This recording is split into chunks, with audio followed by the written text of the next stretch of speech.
마포구 공공도서관. 낡은 건물 앞에 검은색 벤치 한 대가 멈춰 섰습니다. 차에서 내린 남자 한태준. 짙은 회색 수트 위로 햇빛이 반사될 때마다 시계가 번쩍했습니다. 오메가 1,000만 원짜리. 서울시 공공건축 재생 프로젝트 첫 번째 현장입니다. 국토교통부 관계자가 그 옆에서 태블릿을 펼쳐 보였습니다. 태주는 고개를 끄덕이며 건물을 올려다봤습니다. 벽면엔 곰팡이가 피어 있었고 페인트는 벗겨진 채 방치되어 있었죠. 재건축 일정은 다음 달부터 시작됩니다. 예산은? 관계자의 말이 계속 이어졌지만 태준의 귀엔 들어오지 않았습니다. 그의 눈은 이미 현관문 너머를 향하고 있었으니까요.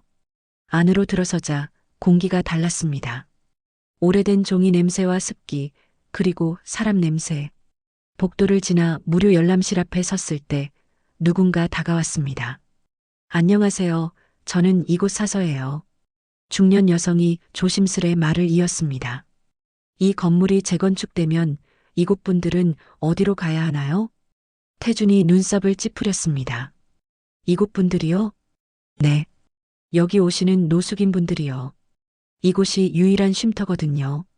사서가 열람실 유리문을 가리켰습니다. 태준이 고개를 돌렸습니다. 그 순간 심장이 멎었습니다. 창가 구석, 낡은 옷을 입은 여자가 책상에 엎드려 있었습니다. 머리카락은 헝클어져 있었고 손톱은 때로 까맣게 물들어 있었죠. 하지만 태준은 알 수 있었습니다. 그 옆모습을, 그 작은 어깨를. 입술이 말라붙었습니다. 저분은. 목소리가 떨렸습니다. 사서가 한숨을 쉬었습니다. 치매 환자세요. 3년차 정도 되셨을 거예요. 태준의 다리가 휘청거렸습니다. 가족은 없나요? 아니요. 혼자세요. 자원봉사자분들이 돌봐드리고 있어요. 사서가 목소리를 낮췄습니다. 가끔 중얼거리세요. 서연이, 준영이 그런 이름들을요. 태준의 입술이 파르르 떨렸습니다. 그 이름들, 그는 알고 있었습니다.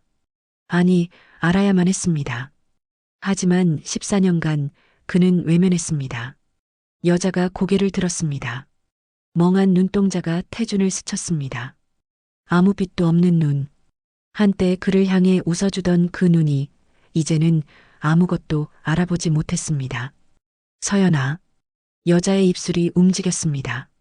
준영아 어디 갔니? 태준의 손이 주먹으로 말렸습니다.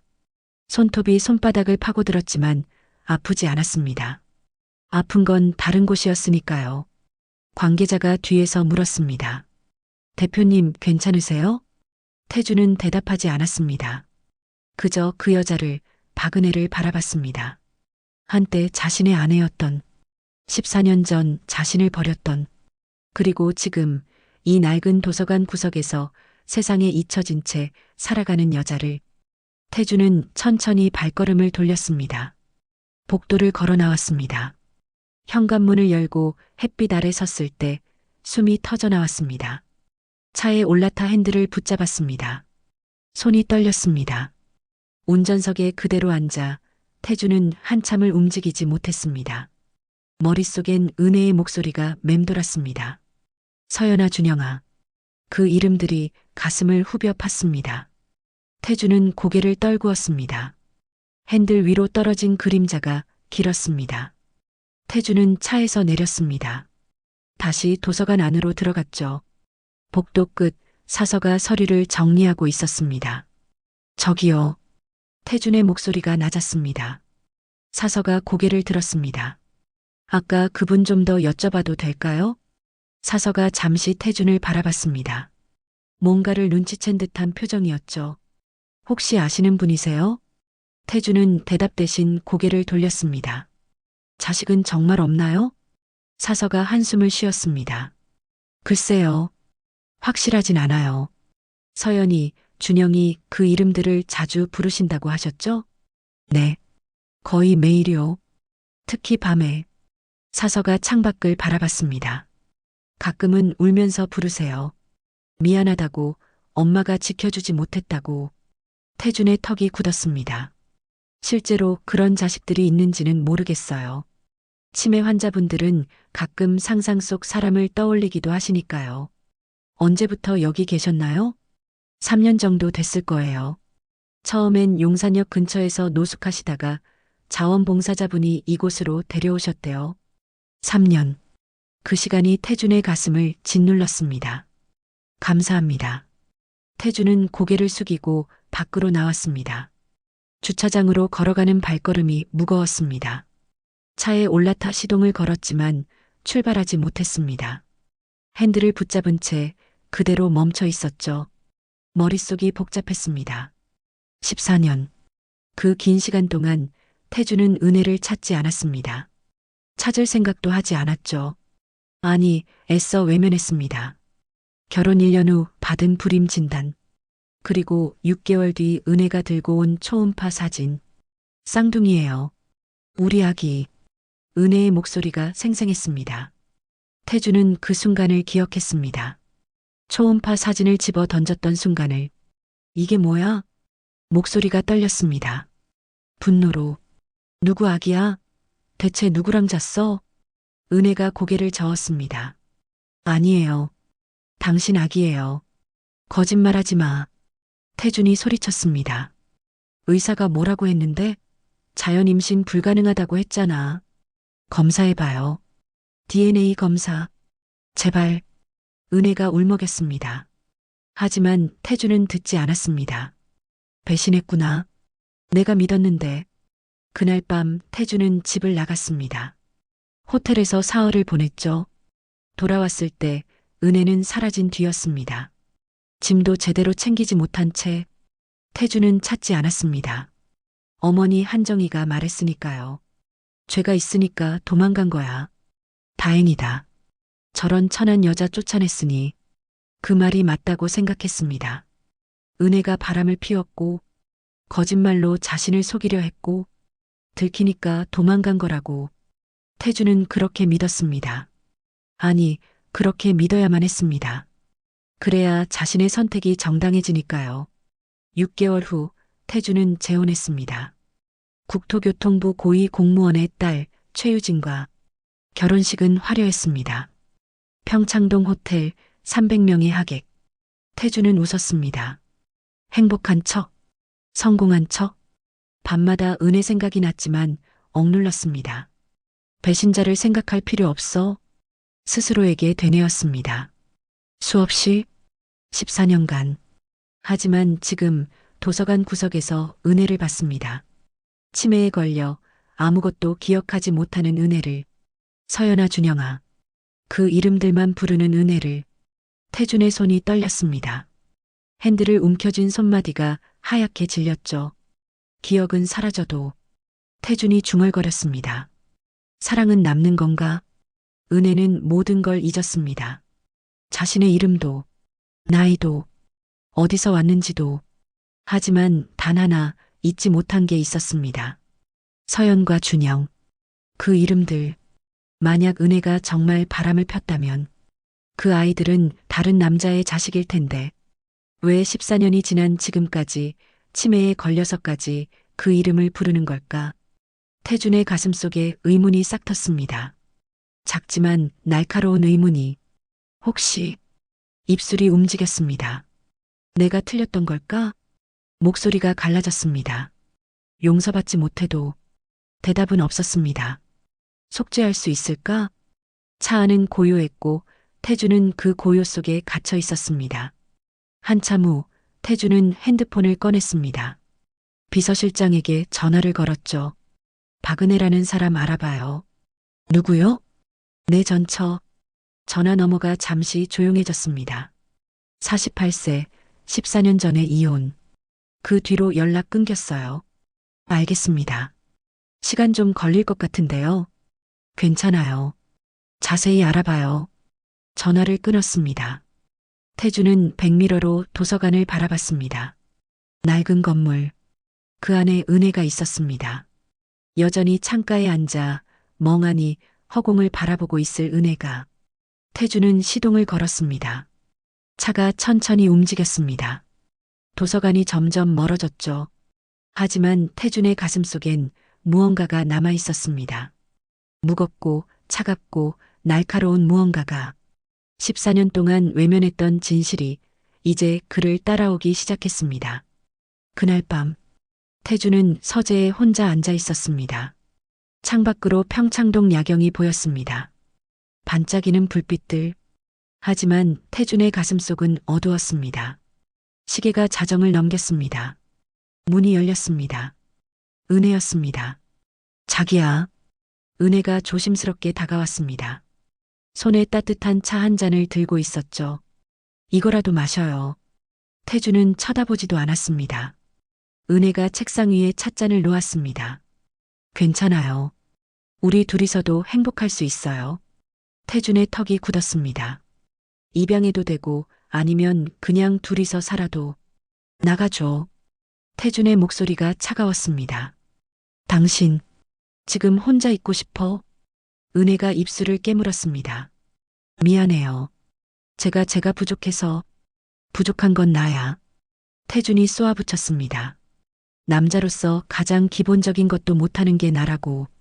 그렇게 말하지 마요. 당신 잘못 아니에요. 은혜가 태준의 어깨에 손을 올렸습니다. 태준이 손을 뿌리쳤습니다. 건드리지 말라고 했잖아. 은혜의 손이 떨렸습니다. 미안해요. 은혜가 뒤로 물러섰습니다. 나 밖에서 잘게요. 푹 쉬어요. 천천히 문을 닫고 나갔죠. 태준은 혼자 남았습니다. 책상 위에 결혼사진이 있었습니다. 2년 전 제주도 해변. 은혜가 웃고 있었습니다. 태준도 웃고 있었죠. 사랑해요. 세상에서 제일. 그때 은혜가 했던 말. 나도 사랑해. 평생 지켜줄게. 그때 태준이 했던 약속. 하지만 지금 그 약속은 너무 멀게 느껴졌습니다. 태준은 사진을 뒤집어 놓았습니다. 그리고 눈을 감았습니다. 다음 날 아침, 식탁엔 세 사람이 앉아 있었습니다. 한정희, 태준, 은혜. 한정희가 신문을 읽고 있었습니다. 태준은 커피만 마셨습니다. 은혜는 아무것도 먹지 못했죠. 며느리. 한정희가 신문을 내려놓았습니다. 네, 어머님. 은혜가 고개를 들었습니다. 오늘 친정 다녀와. 네. 친정 어머니 뵙고 와. 오래 못 뵀을 거 아니야. 은혜의 눈빛이 흔들렸습니다. 괜찮아요. 어머니 편찮으신 것도 아니고. 내가 가라면 가는 거야. 한정희의 목소리에 힘이 실렸습니다. 알겠습니다. 은혜가 고개를 숙였습니다. 태준은 아무 말도 하지 않았습니다. 은혜가 집을 나선 후 거실엔 한정희와 태준만 남았습니다. 태준아. 한정희가 소파에 앉았습니다. 이혼 생각해봐. 태준이 고개를 들었습니다. 엄마. 은혜는 좋은 애야. 나도 안다. 한정희가 찻잔을 들었습니다. 하지만 우리 집안은 달라. 무슨 말씀이세요? 3대 시태그 비트 3 설정 마이너스 과거 회상일 14년 전. 14년 전. 태준은 34이었습니다. 결혼한 지 1년 하고도 3개월. 그날 태준은 VIP 산부인과에 있었습니다. 강남 한복판 유리로 된 고층 건물. 대기실엔 가죽 소파와 샹들리에가 있었죠. 한태준님, 진료실로 들어오세요. 간호사가 불렀습니다. 태준이 일어섰습니다. 은혜가 손을 잡으려 했지만 태준은 먼저 걸어갔습니다. 진료실 문을 열고 들어갔죠. 의사가 책상 앞에 앉아 있었습니다. 50대 중반, 명의로 소문난 사람. 앉으세요. 태준이 의자에 앉았습니다. 의사가 서류를 펼쳤습니다. 검사 결과 나왔습니다. 태준의 심장이 두근거렸습니다. 정자 수치가 현저히 낮고 운동성도 거의 없습니다. 의사의 목소리가 담담했습니다. 쉽게 말하면 자연 임신은 불가능합니다. 태준의 귀가 멍해졌습니다. 불가능? 네. 시험관 시술을 해도 성공률이 5% 이하입니다. 의사가 안경을 벗었습니다. 사실상 불임이라고 보시면 됩니다. 태준은 말문이 막혔습니다. 서류를 받아들었지만 글씨가 보이지 않았죠. 재검사는 해봐도 결과는 같을 겁니다. 선천적인 문제예요. 선천적. 그 단어가 가슴을 찔렀습니다. 태주는 고개를 숙였습니다. 진료실을 나왔을 때 은혜가 기다리고 있었습니다. 어떻게 됐어요? 은혜의 눈이 불안으로 흔들렸습니다. 태주는 대답하지 않았습니다. 그냥 앞으로 걸어갔죠. 주차장으로 내려가 차에 올라탔습니다. 은혜가 조수석에 탔습니다. 당신. 은혜가 손을 뻗었습니다. 태준이 손을 뿌리쳤습니다. 건드리지 마. 목소리가 차가웠습니다. 은혜의 손이 공중에서 멈췄습니다. 차는 침묵 속을 달렸습니다. 평창동 저택. 검은 대문이 열리고 차가 들어섰습니다. 현관 앞에 한정희가 서 있었습니다. 명품 트렌치 코트에 다이아몬드 목걸이.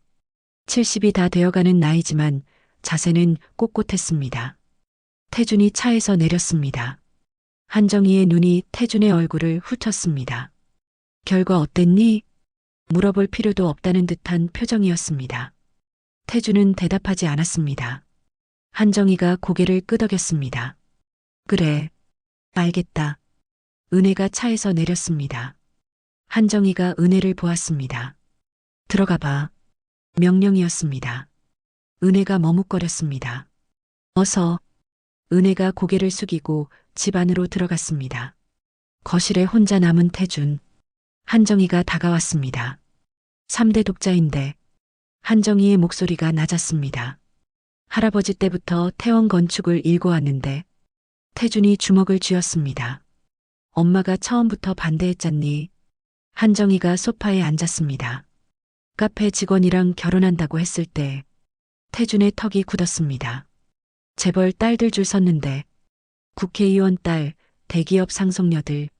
한정희가 찻잔을 들었습니다. 근데 천안 피 섞으니까 이런 일 생기는 거야. 엄마. 태준이 소리쳤습니다. 은혜는 천하지 않아요. 한정희가 찻잔을 내려놓았습니다. 그래. 그럼 뭐가 천해? 카페에서 커피나 타던 애가?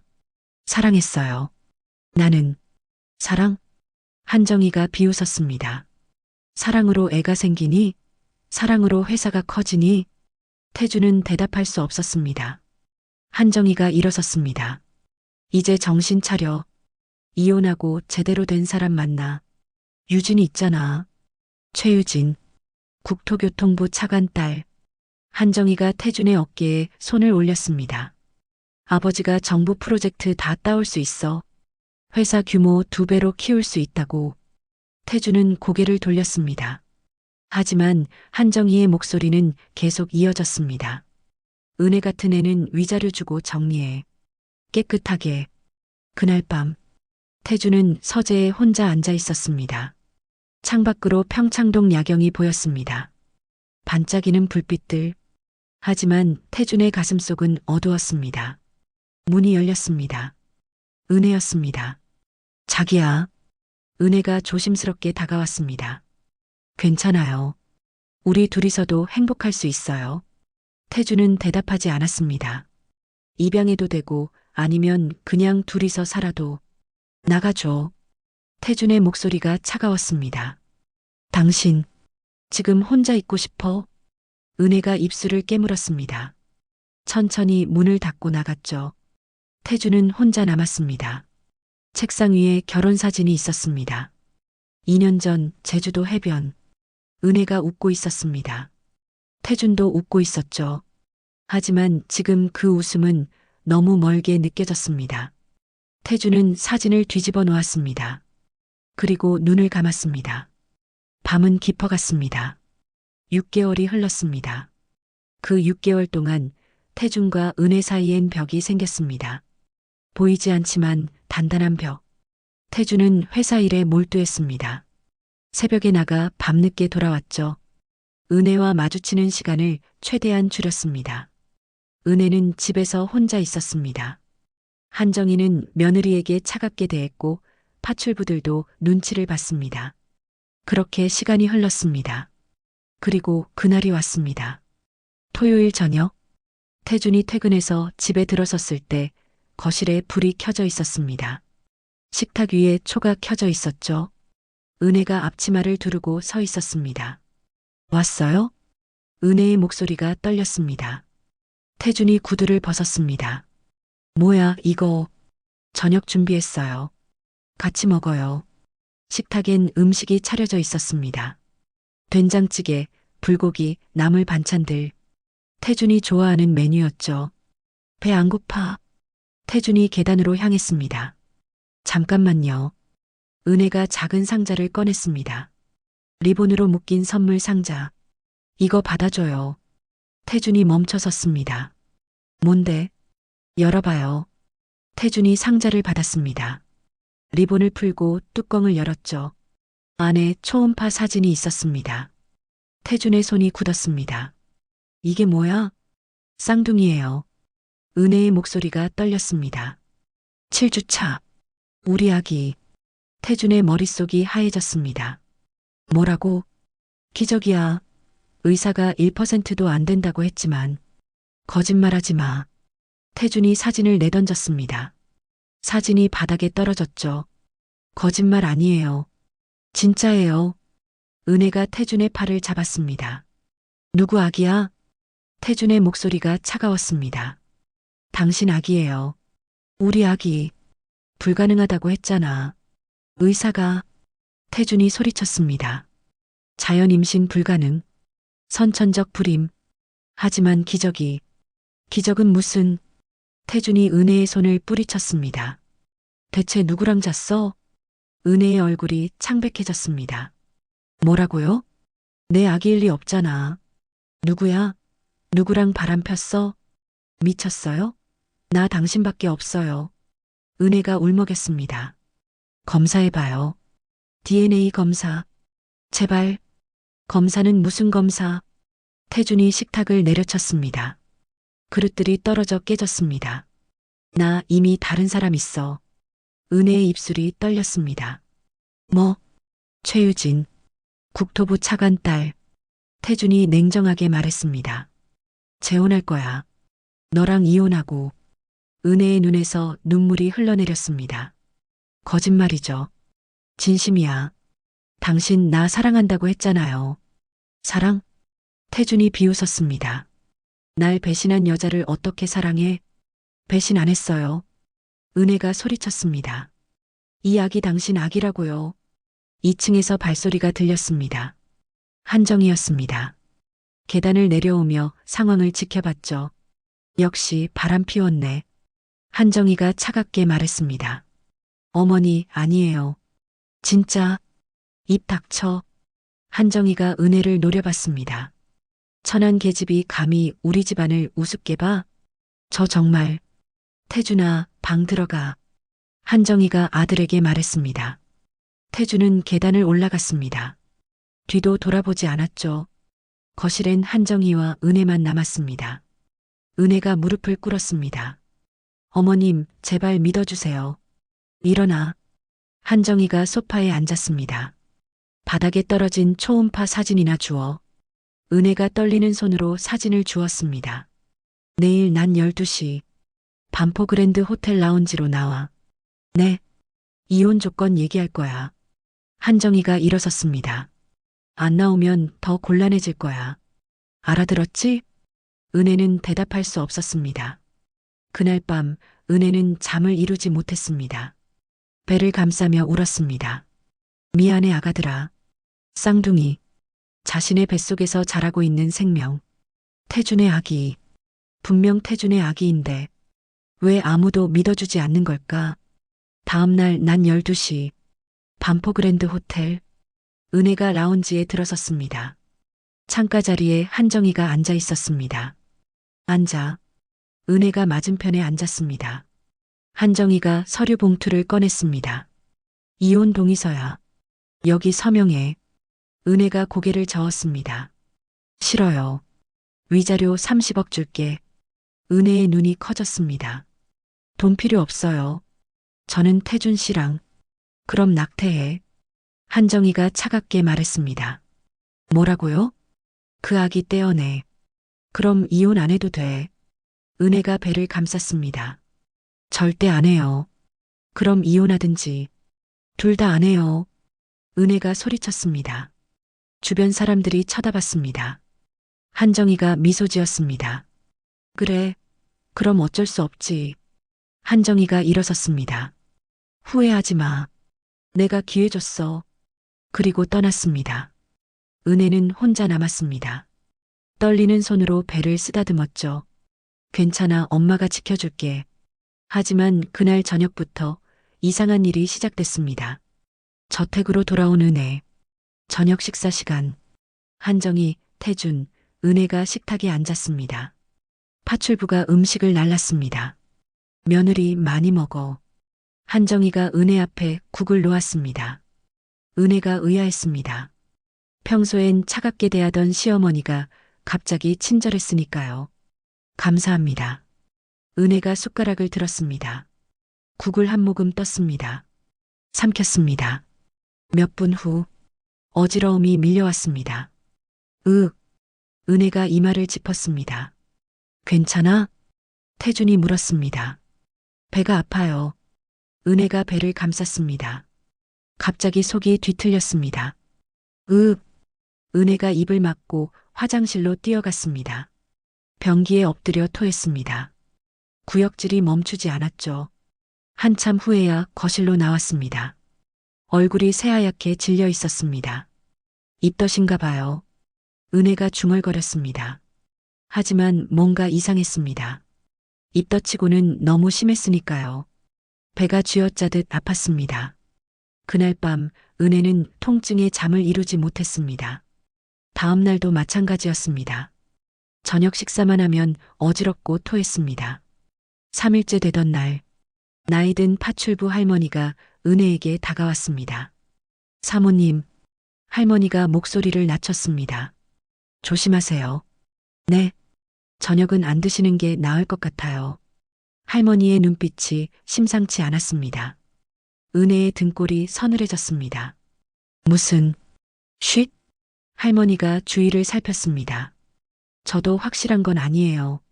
하지만 할머니가 말을 흐렸습니다. 은혜는 알 수 있었습니다. 자신의 몸에 이상이 생긴 게 우연이 아니라는 걸. 그날 밤 은혜는 결심했습니다. 여기 있으면 안 되겠다고.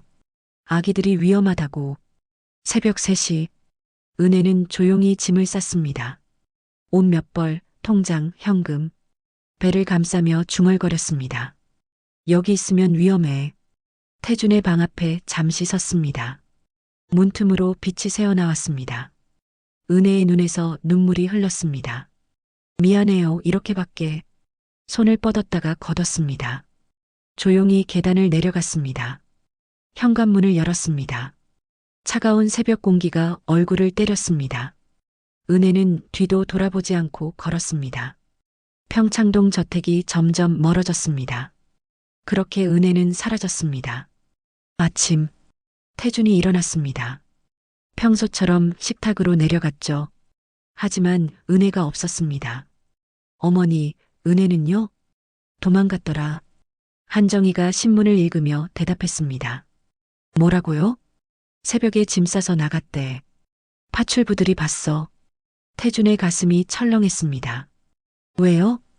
뻔하지. 죄가 있으니까. 한정희가 신문을 내려놓았습니다. 바람 피워서 임신했는데 들킬까봐 도망간 거지. 태준은 아무 말도 할 수 없었습니다. 가슴 한편이 무너지는 것 같았지만 애써 무시했습니다. 그래야겠죠. 어차피 끝날 관계였으니까. 태준이 커피를 마셨습니다. 쓴맛이 입안에 퍼졌습니다. 한 달 후, 한정희가 최유진과의 만남을 주선했습니다. 강남 레스토랑. 유진은 단아하고 우아했습니다. 반갑습니다, 태준 씨. 저도 반갑습니다. 태준은 웃었습니다. 억지로. 6개월 후, 태준과 유진은 결혼했습니다. 화려한 결혼식. 축하하는 하객들. 한정희는 만족스러워했습니다.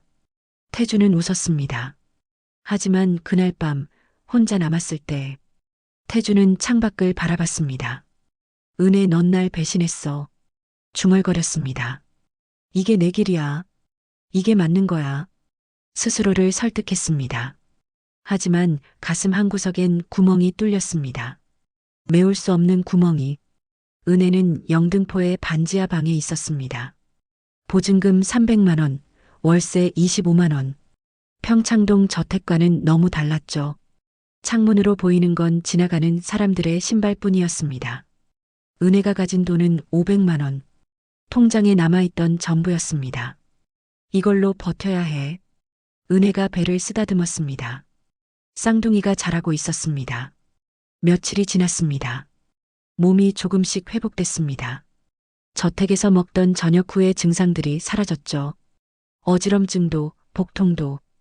은혜는 확신했습니다. 역시 음식에 뭔가 있었어. 병원에 갔습니다. 세빛병원. 동네 산부인과였습니다. 아기들 건강합니다. 다행이에요. 의사가 미소 지었습니다. 독 그런 것 때문에 문제 생기진 않았나요? 은혜가 조심스럽게 물었습니다. 독이요? 의사가 눈을 깜빡였습니다. 아니요, 아기들 아주 건강해요. 걱정 마세요. 은혜가 안도의 한숨을 쉬었습니다. 다행이야, 아가들은 무사해. 하지만 시간이 흐를수록 돈은 줄어들었습니다. 병원비, 생활비, 월세. 은혜는 일자리를 찾았지만 쉽지 않았습니다. 임신부를 뽑아주는 곳이 없었으니까요. 죄송합니다. 출산 휴가 문제가 있어서요. 임신하셨으면 좀 쉬시는 게. 거절만 이어졌습니다. 결국 은혜는 야간 편의점 일을 시작했습니다. 밤 11시부터 새벽 5시까지. 시급 9,000원. 배가 부른 채로 물건을 나르고 진열하고 청소했습니다. 몸은 힘들었지만 은혜는 견뎠습니다. 아가들 위해서. 그렇게 5달이 흘렀습니다. 은혜의 배는 점점 불러왔습니다. 쌍둥이를 임신한 배는 유난히 컸죠. 어느 날 새벽, 편의점에서 일을 마치고 집으로 돌아가던 길, 은혜가 골목에서 비틀거렸습니다. 배가 조였습니다. 진통이었습니다. 아직 아니야. 은혜가 벽을 짚었습니다. 하지만 통증은 점점 심해졌습니다. 은혜가 주저앉았습니다. 핸드폰을 꺼냈습니다. 떨리는 손으로 119를 눌렀습니다. 여기 영등포구. 진정하세요. 주소 말씀해 주세요. 영등포구 신길동 골목 구급차 보냈습니다. 조금만 버티세요. 은혜는 바닥에 쓰러졌습니다. 의식이 흐려졌죠. 아가들 제발. 구급차가 도착했습니다. 응급요원들이 은혜를 들것에 실었습니다. 세빛병원 응급실. 새벽 3시. 산모입니다. 쌍둥이 임신, 진통 시작. 간호사들이 분주하게 움직였습니다. 보호자 없어요? 의사가 물었습니다. 없습니다. 은혜가 고개를 저었습니다. 제발 살려주세요. 걱정 마세요. 최선을 다하겠습니다. 수술실로 이송됐습니다. 응급 제왕절개. 마취제가 들어갔습니다. 은혜의 의식이 흐려졌습니다. 아가들 엄마가 지켜줄게. 수술이 시작됐습니다. 새벽 3시 15분. 나왔습니다. 아기의 울음소리가 터져 나왔습니다. 으앙. 체중 2.8kg, 건강합니다.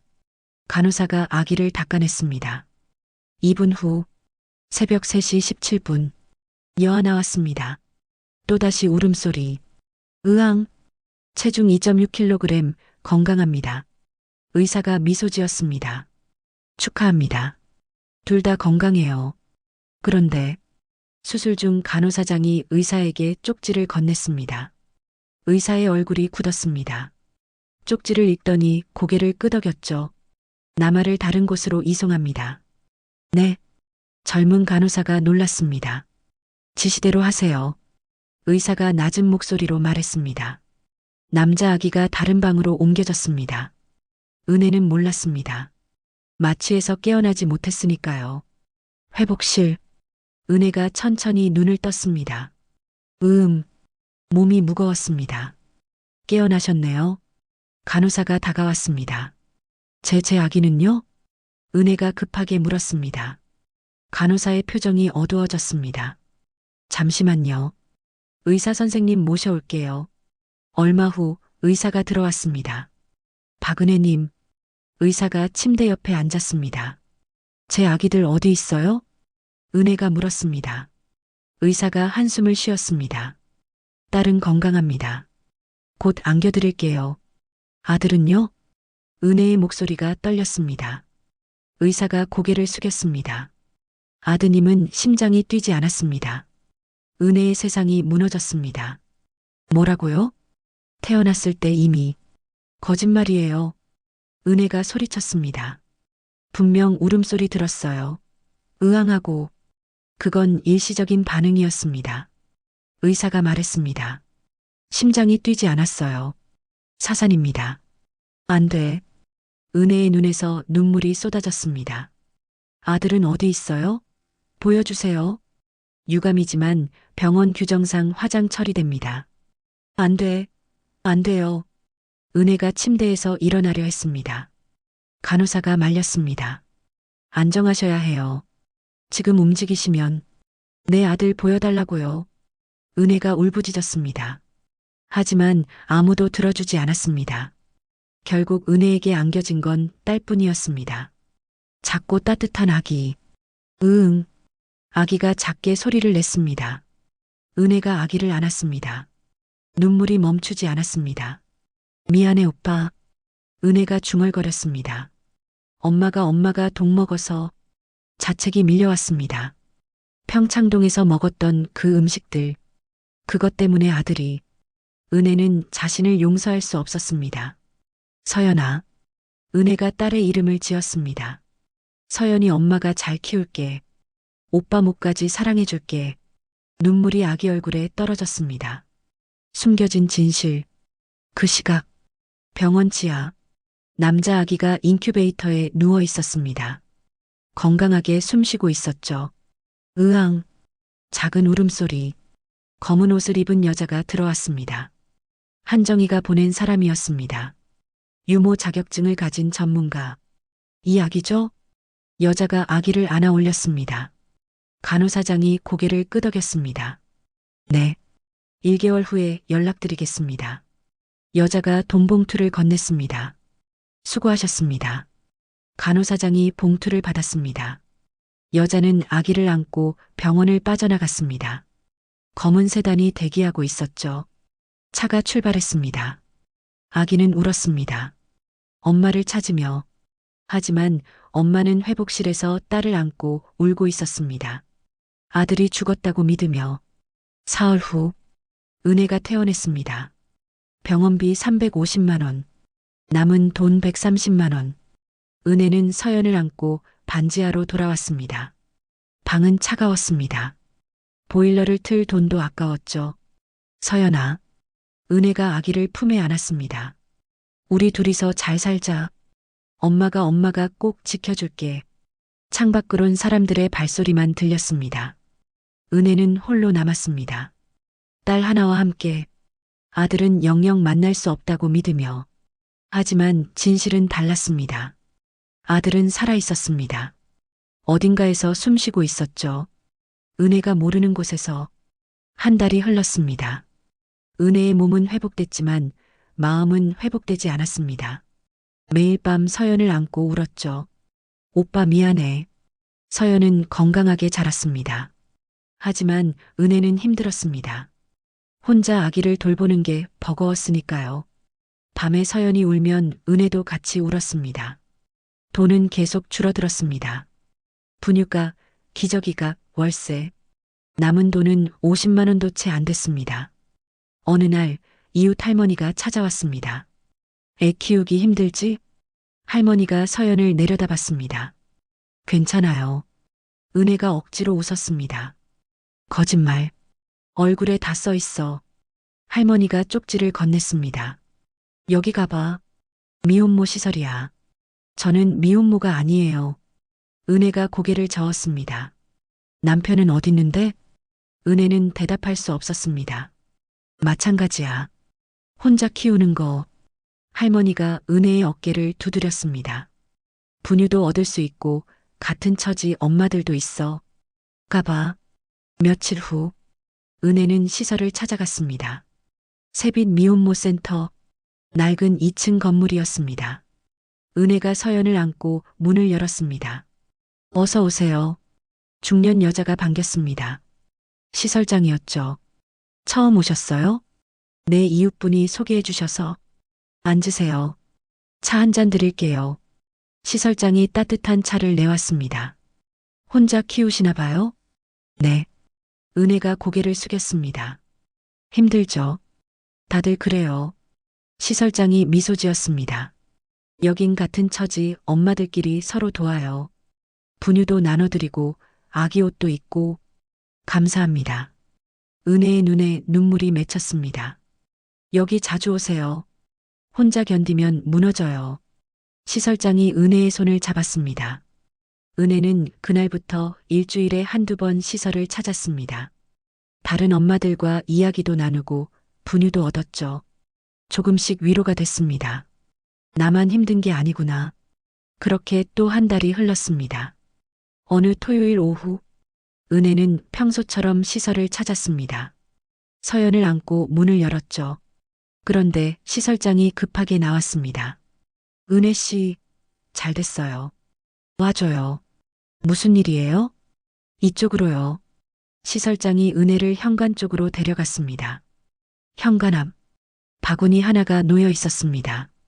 그 안에 아기가 누워 있었죠. 으응. 아기가 작게 소리를 냈습니다. 은혜의 심장이 쿵 하고 뛰었습니다. 누구 아기예요? 모르겠어요. 오늘 아침에 발견했어요. 시설장이 바구니 옆에 쪽지를 집어들었습니다. 제발 잘 키워주세요. 이것만 적혀 있었어요. 은혜가 아기를 내려다봤습니다. 남자 아기였습니다. 새하얀 피부, 작은 손, 생후 한 달 정도 된 것 같아요. 시설장이 말했습니다. 신원 확인 안 되면 보육원으로 보내야 하는데 은혜는 아기에게서 눈을 뗄 수 없었습니다. 뭔가 이상했습니다. 가슴이 뛰었습니다. 설명할 수 없는 느낌. 제가 안아봐도 돼요? 은혜가 물었습니다. 그럼요. 은혜가 서연을 시설장에게 맡기고 바구니에 아기를 안아 올렸습니다. 그 순간 온몸에 전율이 흘렀습니다. 은혜의 눈에서 눈물이 흘러내렸습니다. 왜 이렇게 목소리가 떨렸습니다. 왜 이렇게 익숙하지? 아기가 눈을 떴습니다. 은혜를 올려다봤죠. 그 눈빛. 은혜는 알 수 없었지만 뭔가 느꼈습니다. 이 아기가 낯설지 않다는 걸. 으응. 아기가 은혜 품에서 움직였습니다. 마치 엄마 품을 아는 것처럼. 은혜의 눈물이 아기 얼굴에 떨어졌습니다. 서연이랑 똑같아. 은혜가 중얼거렸습니다. 생일도 비슷하고 얼굴도. 시설장이 다가왔습니다. 은혜 씨? 이 아기. 은혜가 아기를 꼭 안았습니다. 내 아기 같아요. 그게 무슨, 제가 낳은 아들이랑 똑같아요. 은혜의 목소리가 떨렸습니다. 사산했던 오빤데. 시설장이 한숨을 쉬었습니다. 은혜 씨, 지금 힘드셔서 그런 거예요. 아니에요. 정말. 같은 달에 태어난 아기들은 다 비슷해 보여요. 시설장이 은혜의 어깨를 두드렸습니다. 하지만 은혜는 아기를 내려놓을 수 없었습니다. 품에서 뗄 수가 없었죠. 하늘이 보낸 건가? 은혜가 중얼거렸습니다. 오빠가 하늘에서 동생 보낸 건가? 시설장이 걱정스럽게 은혜를 바라봤습니다. 은혜 씨, 진정하세요. 제가 이 아기 입양할 수 있나요? 은혜가 갑자기 물었습니다. 시설장이 눈을 깜빡였습니다. 네, 지금도 힘드실 텐데. 할 수 있어요. 은혜의 목소리가 단호했습니다.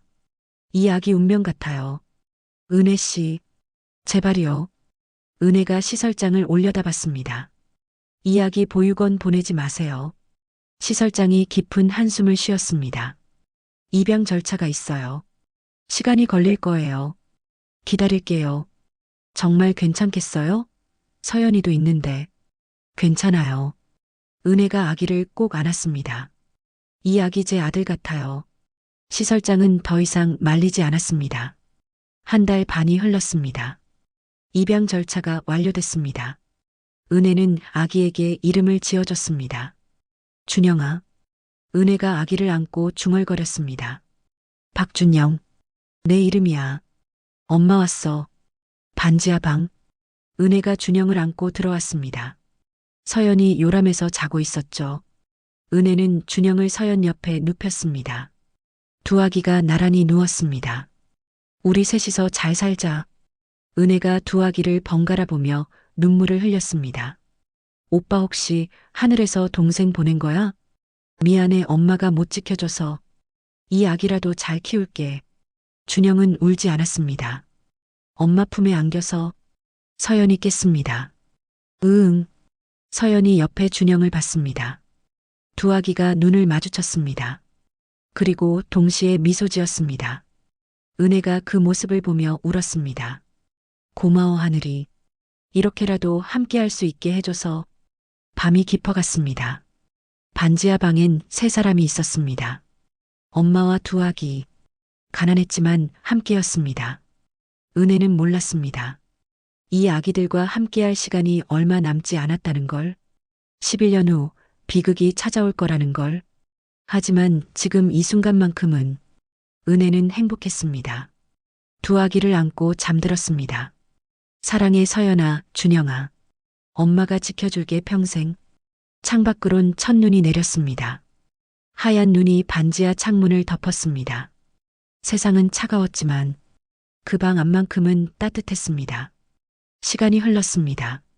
서연과 준영은 자랐습니다. 반지하 방 창문 너머로 보이는 건 여전히 지나가는 사람들의 신발뿐이었지만 두 아이는 그 좁은 공간을 세상 전부처럼 살았습니다. 은혜는 야간 편의점 일을 계속했습니다. 밤 11시부터 새벽 5시까지 38살 여자의 등은 조금씩 구부러져 갔죠. 돈은 항상 부족했고 내일은 항상 불안했습니다. 서연이 7살이 되던 해봄이었습니다. 초등학교 입학식 날 은혜는 서연과 준영의 손을 잡고 교문을 들어섰습니다. 다른 아이들 옆엔 아빠도 있었습니다. 서연이 고개를 들어 은혜를 올려다봤습니다. 말은 하지 않았지만 은혜는 알았습니다. 그날 저녁 라면을 끓이던 은혜에게 서연이 물었습니다. 엄마, 우리 아빠는 어디 있어요? 은혜의 손이 잠깐 멈췄습니다. 국자가 냄비 가장자리에 부딪히는 소리만 들렸죠. 멀리 계셔. 왜요? 우리랑 안 살아요? 복잡한 사정이 있어. 은혜가 서연을 안았습니다. 아이 머리카락에서 학교 운동장 흙냄새가 났습니다. 아빠 이름은 뭐예요? 서연이 엄마 품에서 물었습니다. 은혜가 한참을 망설이다 입을 열었습니다. 한태준, 한태준. 서연이 그 이름을 입속에서 굴려봤습니다.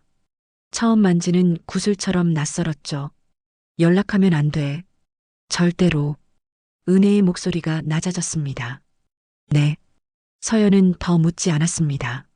하지만 그날 밤 공책 한 장을 뜯어 첫 편지를 썼습니다. 아빠에게. 저 서연이에요. 7살이에요. 아빠 얼굴 몰라요. 보고 싶어요. 편지는 보내지지 않았습니다. 주소를 몰랐으니까요. 서랍 깊은 곳에 접어 넣었습니다. 그게 시작이었습니다. 두 번째 편지는 보름 후에 썼습니다. 오늘 학교에서 가족 그림 그렸어요. 엄마랑 준영이 오빠 그렸어요.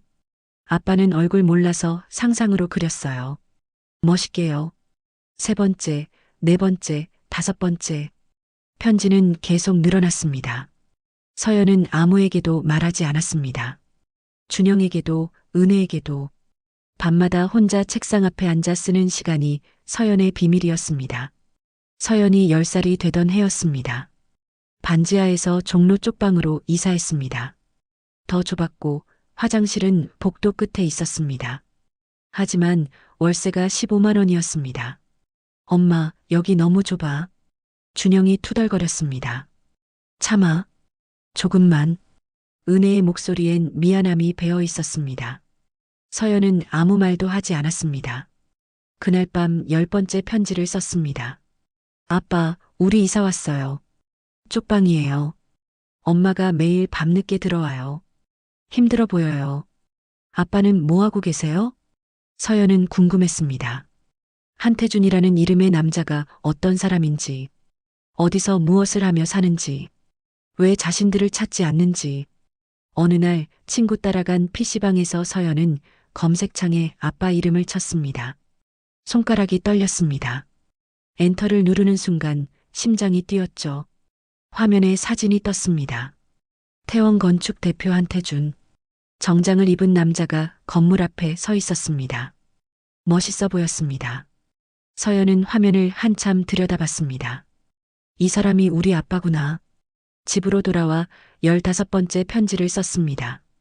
아빠를 찾았어요. 인터넷에서요. 건축가시더라고요. 멋있어요. 자랑스러워요. 언젠가 만날 수 있을까요? 편지는 계속 쌓였습니다. 20번째 편지에선 준영 이야기를 했습니다. 오늘 준영이 오빠가 물어봤어요. 아빠 언제 오냐고. 언젠가 온다고 했어요. 거짓말일까요? 30번째 편지엔 부러움이 담겼습니다. 친구들은 다 아빠 있는데 저만 없어요. 아빠 목소리라도 듣고 싶어요. 40번째 편지는 생일날 썼습니다. 엄마가 작은 케이크 사왔어요. 셋이서 불 껐어요. 소원 빌었어요. 아빠 만나게 해달라고요. 시간이 흐를수록 편지는 절실해졌습니다. 서연은 11살이 됐습니다. 은혜의 얼굴엔 주름이 깊어졌고 쪽방은 여전히 춥고 좁았습니다. 하지만 세 사람은 함께였습니다. 누나. 어느 날 준영이 물었습니다. 아빠 언제 와? 서연이 웃었습니다. 억지로. 언젠가 꼭 올 거야. 정말? 응. 꼭. 서연은 믿고 싶었습니다. 아니, 믿어야만 했습니다. 그래야 편지를 계속 쓸 수 있었으니까요. 45번째 편지였습니다. 엄마가 중학교 교복살 돈 모으고 있어요. 저는 괜찮다고 했어요. 하지만 엄마는 꼭 사준다고 했어요. 아빠, 엄마 너무 힘들어해요. 그리고 47번째 편지. 서연의 마지막 편지였습니다. 아빠, 내일 만나러 갈 거예요. 무서워요. 하지만 가야 해요. 엄마한테는 비밀이에요. 거절당할까봐 무섭지만 그래도 가고 싶어요. 사랑해요, 아빠. 서연은 47통의 편지를 모두 가방에 넣었습니다. 한 번도 보내지 않았던 편지들. 내일 아빠를 만나면 직접 전해주려고. 그날 밤 서연은 잠들지 못했습니다. 창밖을 보며 중얼거렸습니다. 아빠, 나 잘할 수 있겠지? 준영이 옆에서 자고 있었습니다. 은혜는 야간 일을 나갔죠. 서연은 혼자였습니다. 가슴이 두근거렸습니다. 기대와 두려움이 뒤섞여 있었습니다. 새벽 3시, 은혜가 돌아왔습니다. 서연은 자는 척했습니다. 은혜가 아이들 이불을 덮어주는 손길이 느껴졌습니다. 사랑해, 우리 아가들. 은혜가 작게 속삭였습니다. 서연의 눈가가 뜨거워졌습니다. 엄마, 미안해요. 비밀로 하고 가서. 하지만 서연은 결심했습니다. 내일 반드시 아빠를 만나겠다고. 47통의 편지를 전해주겠다고. 그리고 물어보겠다고. 왜 자신들을 찾아오지 않았는지. 왜 엄마 혼자 이렇게 힘들게 살게 했는지. 서연은 눈을 감았습니다. 내일이 기다려졌습니다. 무서웠지만 기다려졌습니다. 9월 1일. 은혜의 목소리가 피곤해 갈라져 있었습니다. 밤새 편의점 일을 하고 온 직후였으니까요. 엄마 일찍 나가야 해. 점심은 냉장고에 있어. 은혜가 서연의 머리를 쓰다듬었습니다. 괜찮아요, 엄마. 서연이 눈을 비비며 일어났습니다. 제가 준영이 챙길게요. 하지만 그 미소 뒤엔 미안함이 숨어 있었죠. 누나, 다녀와. 준영이 이불 속에서 손을 흔들었습니다. 서연이 웃었습니다. 응, 잘 있어.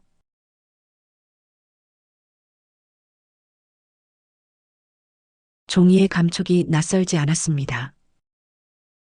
오늘이야. 서연이 중얼거렸습니다. 심장이 두근거렸습니다. 학교가 끝났습니다. 오후 4시, 서연은 친구들에게 말했습니다. 먼저 갈게. 왜? 같이 가자. 할 일 있어. 서연이 손을 흔들고 교문을 나섰습니다. 버스 정류장으로 걸어갔습니다. 가방이 평소보다 무거웠습니다. 편지들 때문만은 아니었습니다. 마음이 무거웠으니까요. 버스를 탔습니다. 강남행.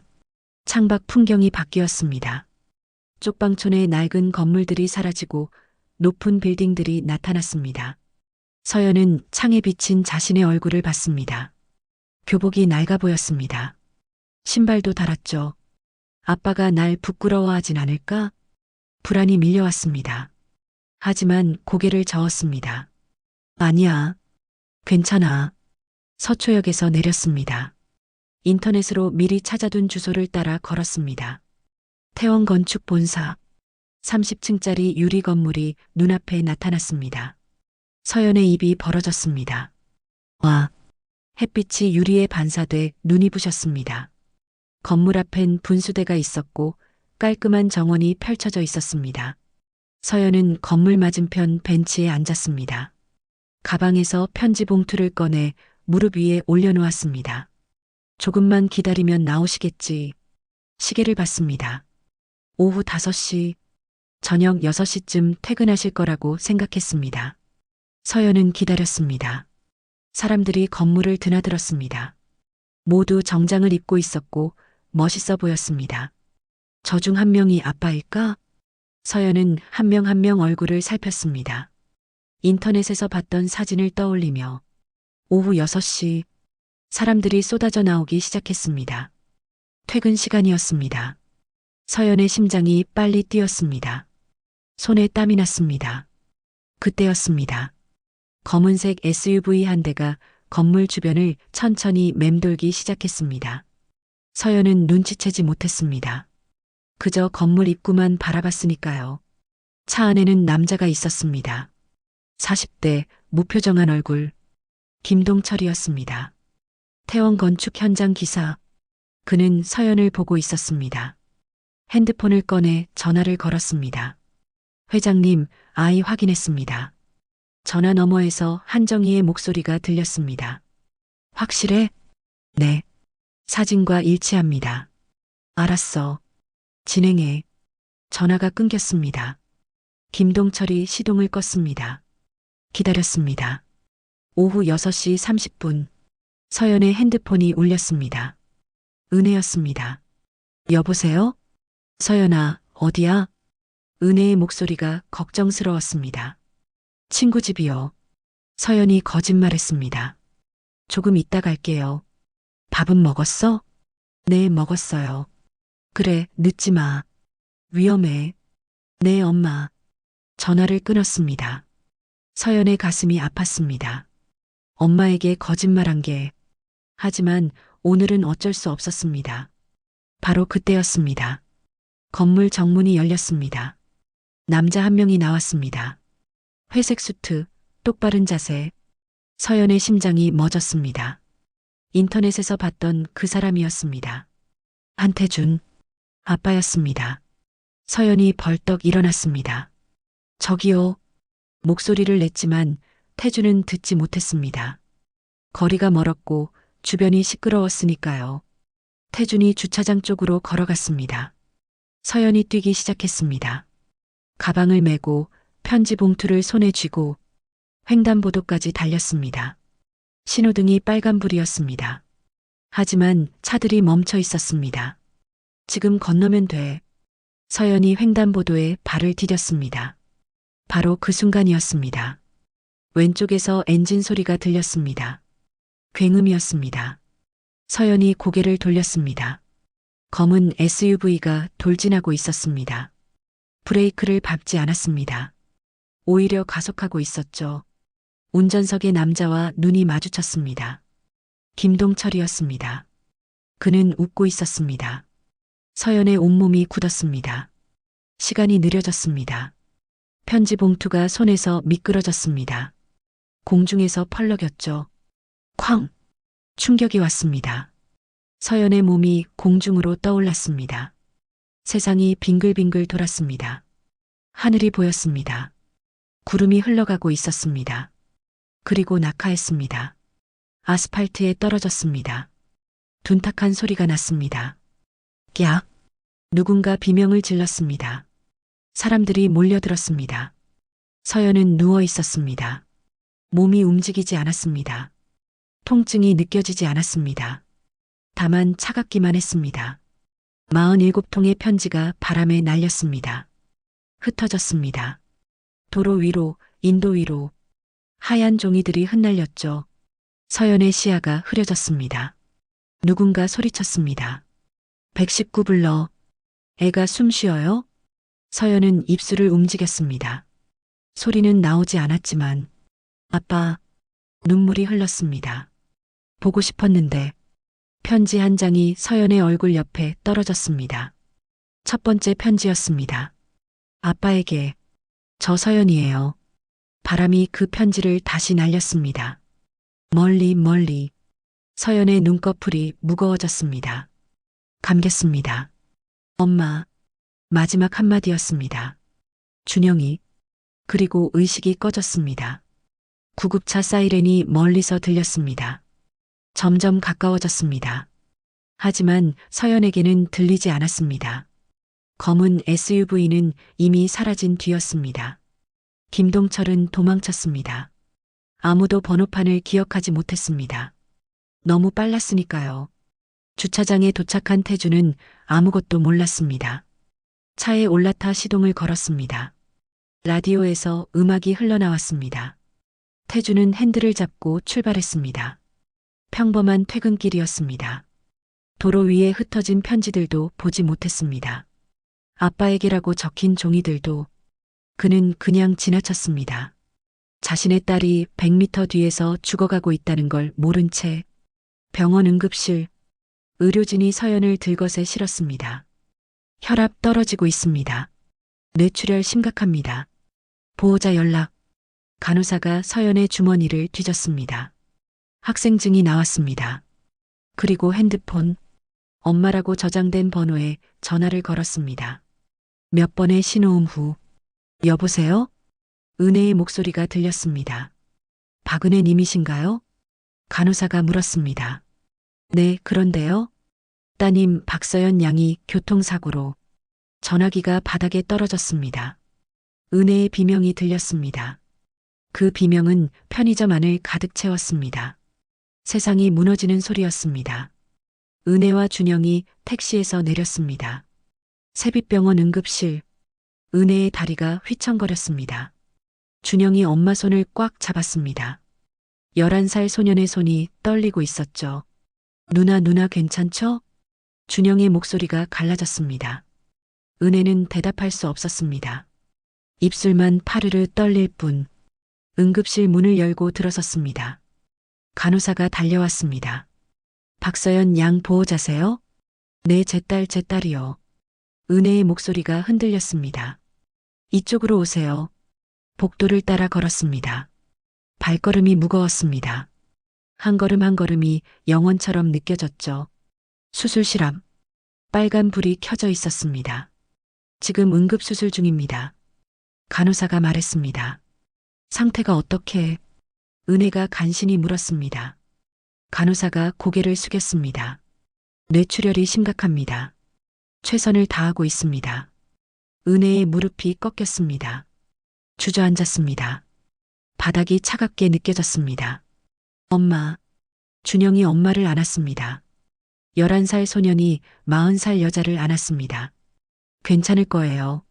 누나 강하잖아요. 준영의 목소리가 떨렸습니다. 자신을 설득하듯 말했죠. 누나 꼭 깨어날 거예요.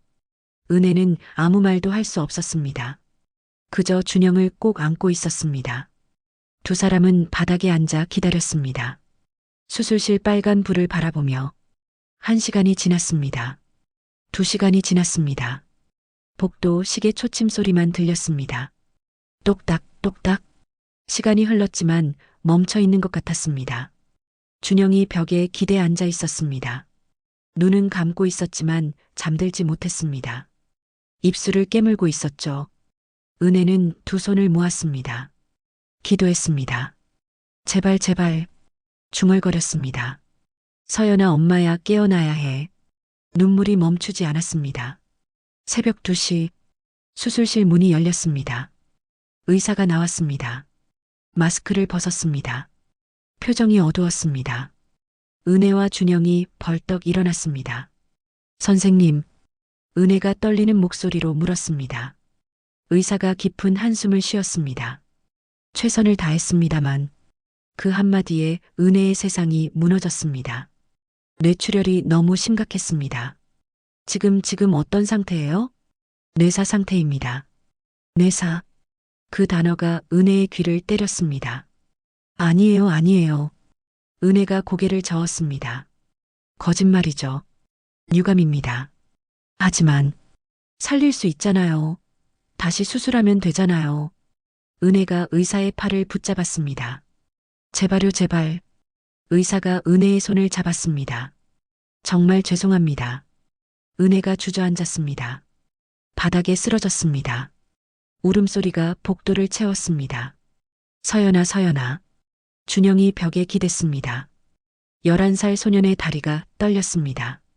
누나. 목소리가 나오지 않았습니다. 누나 거짓말이지. 눈물이 뺨을 타고 흘렀습니다. 중환자실로 이동됐습니다. 은혜와 준영이 서연을 봤습니다. 침대에 누워있는 서연. 머리에 붕대가 감겨 있었습니다. 얼굴은 창백했습니다. 인공호흡기가 연결돼 있었죠. 기계 소리만 들렸습니다. 삑, 삑, 삑. 은혜가 서연의 손을 잡았습니다. 차가웠습니다. 서연아, 엄마야. 은혜가 떨리는 목소리로 말했습니다. 일어나야지, 응? 대답은 없었습니다. 기계 소리만 계속됐습니다. 엄마가 잘못했어, 미안해. 은혜가 서연의 손에 얼굴을 묻었습니다. 혼자 힘들게 키워서 아빠도 못 만나게 해서 미안해, 미안해. 준영이 침대 반대편에 섰습니다. 서연의 다른 손을 잡았습니다. 누나. 준영의 목소리가 떨렸습니다. 나야. 준영이야. 서연은 대답하지 않았습니다. 집에 가야지, 우리 집에. 준영의 눈물이 서연의 손등에 떨어졌습니다. 누나 없으면 나 어떡해. 은혜가 준영을 안았습니다. 두 사람이 서연 곁에서 울었습니다. 중환자실 창밖으로 밤이 깊어갔습니다. 이틀이 지났습니다. 서연의 상태는 변하지 않았습니다. 뇌사 판정. 회복 가능성 없음. 의사가 조심스럽게 말했습니다. 결정하셔야 합니다. 은혜는 알고 있었습니다. 무슨 말인지. 하지만 받아들일 수 없었습니다. 조금만 더 기다리면 어머님, 기적 일어날 수도 있잖아요. 은혜가 소리쳤습니다. 제발요, 조금만 더. 의사가 고개를 숙였습니다. 알겠습니다. 조금 더 지켜보겠습니다. 하지만 은혜도 알고 있었습니다. 희망이 없다는 걸. 사흘째 되던 날, 새벽 3시, 은혜와 준영이 중환자실에 있었습니다. 서연 곁에 앉아 있었죠. 기계 소리가 계속됐습니다. 삑, 삑, 삑. 일정한 리듬. 그 소리만이 서연이 살아있다는 증거였습니다. 준영이 주머니에서 뭔가를 꺼냈습니다. 은빛 목걸이. 우정 목걸이였습니다. 반으로 나뉘는 하트 모양. 준영이 반쪽을 가지고 있었고 서연이 반쪽을 가지고 있었습니다. 누나. 준영이 서연의 손에 목걸이를 쥐어줬습니다. 이거 가져가. 누나 거니까.